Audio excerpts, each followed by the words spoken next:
दोस्तों, स्वागत है आपका बोलती तस्वीर पर।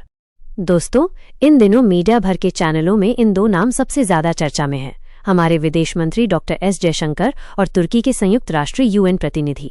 अब सवाल ये है कि ये अचानक सुर्खियों में क्यों आ गई। असल वजह है तुर्की का बयान। तुर्की के यूएन प्रतिनिधि ने कहा कि भारत अभी वीटो का हकदार नहीं है, मतलब भारत को स्थायी सदस्यता देना जल्दबाजी होगी। जैसे ही उन्होंने ये बात कही तो डॉक्टर जयशंकर ने ऐसा जवाब दिया कि पूरा यूएन हॉल तालियों से गूंज उठा और यही पल भारतीयों के लिए गर्व का क्षण बन गया। दोस्तों, ये सिर्फ एक बहस नहीं, ये भारत के सम्मान और उसके भविष्य की आवाज थी। और जब ये खबर आप पहली बार सुनेंगे तो आपके दिल में गर्व की लहर दौड़ उठेगी। शायद हर एक भारतीय यही महसूस करेगा कि अब भारत चुप नहीं बैठता, बल्कि पूरे आत्मविश्वास के साथ दुनिया के सामने अपनी बात रखता है। अब जरा पृष्ठभूमि समझिए। बीते समय से भारत को संयुक्त राष्ट्र सुरक्षा परिषद यूएनएससी में स्थायी सदस्यता देने की मांग तेज हो गई है। संयुक्त राष्ट्र महासचिव एंटोनियो गुटरीज ने साफ कहा, 1945 का पुराना ढांचा अब काम नहीं करेगा। आज दुनिया 2025 में है, इसलिए यूएन को भी नई सिरे से ढालना होगा। उनके मुताबिक नई हालत और नई चुनौतियां, नए देश की भूमिका को देखते हुए सुधार जरूरी है और इसमें भारत एक अहम आवाज है। दुनिया की सबसे तेजी से बढ़ती अर्थव्यवस्था, सबसे बड़ी जनसंख्या और चौथी सबसे ताकतवर सेना के साथ भारत को नजरअंदाज कर देना नामुमकिन है। लेकिन जैसा कि हमेशा होता है, भारत के आगे बढ़ने पर कुछ देश कुछ विरोध की दीवार खड़ी कर देते हैं। इस बार ये भूमिका तुर्की ने निभाई।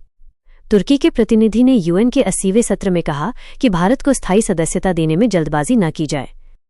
मगर दोस्तों, भारत आज का भारत है। अब हमें कोई नीचा दिखाने की कोशिश करेगा तो जवाब अभी मिलेगा, और वो भी दुनिया के सामने। डॉक्टर जयशंकर का यही जवाब दुनिया के लिए एक संदेश बन गया। दोस्तों, भारत अब दबाने वाला नहीं बल्कि नेतृत्व करने के लिए तैयार है। दोस्तों, तुर्की ने भारत के ऊपर कई आरोप लगाए। उनका कहना था, भारत में अल्पसंख्यक सुरक्षित नहीं है, पड़ोसी देशों के साथ रिश्ते तनावपूर्ण हैं और भारत अमेरिका यूरोप के बनाए नियमों का पालन नहीं करता। तुर्की के मुताबिक जब तक भारत इन सभी विवादों को हल नहीं कर लेता, तब तक उसे स्थायी सदस्यता नहीं देनी चाहिए। सच कहूं दोस्तों, जब ये आप बयान सुनेंगे तो आपको भी गुस्सा आएगा।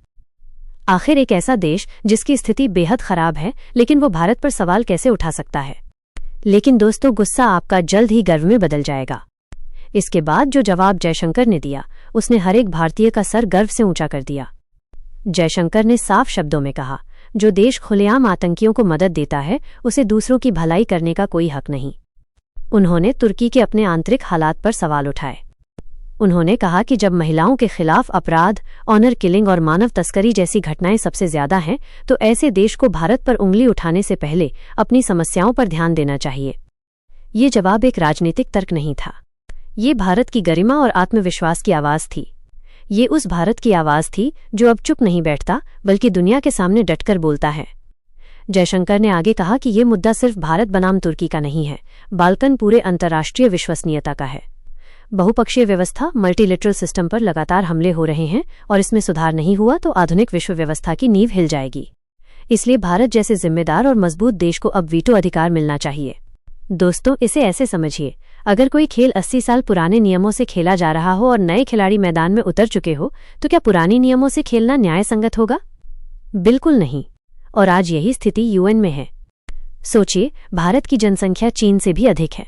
हमारी अर्थव्यवस्था ब्रिटेन और फ्रांस से बड़ी है। हमारी सेना दुनिया की चौथी सबसे बड़ी मजबूत सेना है। फिर भी फैसला आज भी वही 5 देश करते हैं जिन्होंने 1945 में ये सिस्टम बनाया था।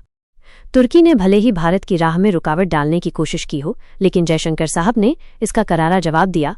बाल्कन पूरी दुनिया को यह भी दिखा दिया कि भारत अब वैश्विक नेतृत्व करने के लिए तैयार है। दरअसल, भारत की स्थायी सदस्यता सिर्फ हमारे लिए नहीं, बाल्कन पूरी दुनिया के लिए एक जरूरी कदम है। ये संतुलन, न्याय और नई विश्व व्यवस्था की सच्ची पहचान होगी। धन्यवाद दोस्तों।